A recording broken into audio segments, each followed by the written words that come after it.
In this episode of DIY Explorer, I'm going to show you how to make this planter, which goes on Etsy, up to $135 for about 20 bucks. Keep watching. 3, 2, 1, 0. Tools needed. You're going to need a tape measure, miter saw or handsaw, electric drill bit, and a drill bit set. Supplies needed. 1x4x10, 2 1.5 inch screws, D-ring hangers, paint or stain. Alright, step 1 you're going to cut, and nobody needs to see 10 minutes of me cutting wood here, but I'm using a miter saw for the cut pieces. You can use a hand saw and a miter box, and it will work just as well. And as you can see, all the pieces are assembled here. So I'm going right to the step 2 painting because I find it easier to paint first and then assemble, then you don't have to worry about it. Step 3, assemble. One of the things you want to make note is make sure your edge pieces are on the long side connected to the board. I thought I cut it wrong. So for the planter box itself, we're going to connect those with 4 screws first before we attach it to our back.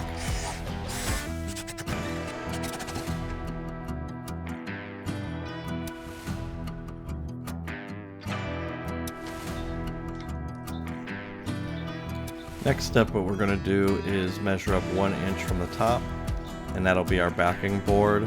We're putting this on first, that'll hold our 3 boards together and make it easier to assemble our planter boxes on the front. Simply add 6 screws, basically 2 for each board.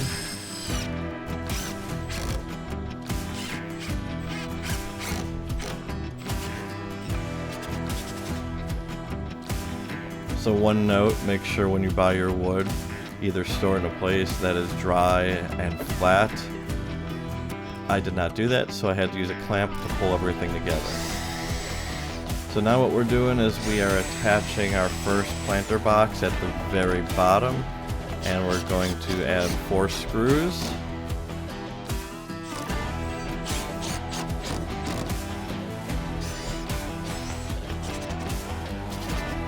So the next step was kind of a pain, where basically you align the other 2 planter boxes above the bottom one, and it took me a little bit to align it, but you can get it done. If you know of a better way, please leave it in the comments because I would love to know.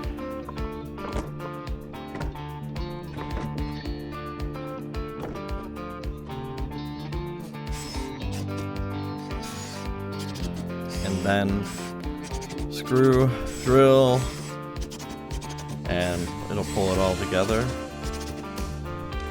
And then 1 inch from the top, you're going to mark for your top backer board, and this kind of holds everything together. The nice thing of painting everything is every side gets paint, so it kind of protects it even further against the weather.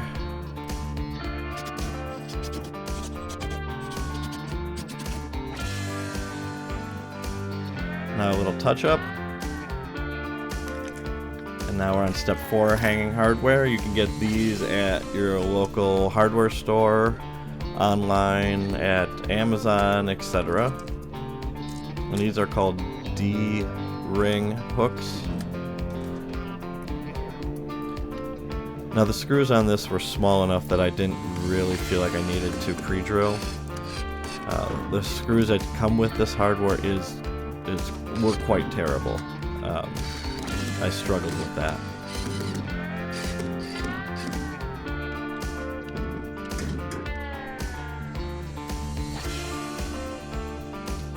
So now we're going to use steel galvanized wire, typically used for hanging canvases. This can hold 50 pounds. It's easy to work with. You can clip it and use a needle nose pliers to attach, or just your hands, and it'll work well. Mounting. So we're going to mount it on the front of our house in an overhang area that gets a little more shade. I marked the center. Check if it's going to look okay. Looks okay. And then from center I go over 2 inches and mark it there. And one of the things I am doing is I am not going into the brick, but I am going into the mortar. And you'll need a special drill bit for the masonry. And then these are special screws for mortar. You don't drill them in like wood, that you have to pre-drill the hole. And then hanging it and making sure it's level and looks right. And now we're going to add our plants. You can add flowers, you can add herbs. If you do add any type of edible plant, you need to use wood that is not treated. I use treated wood, so these will only be for flowers.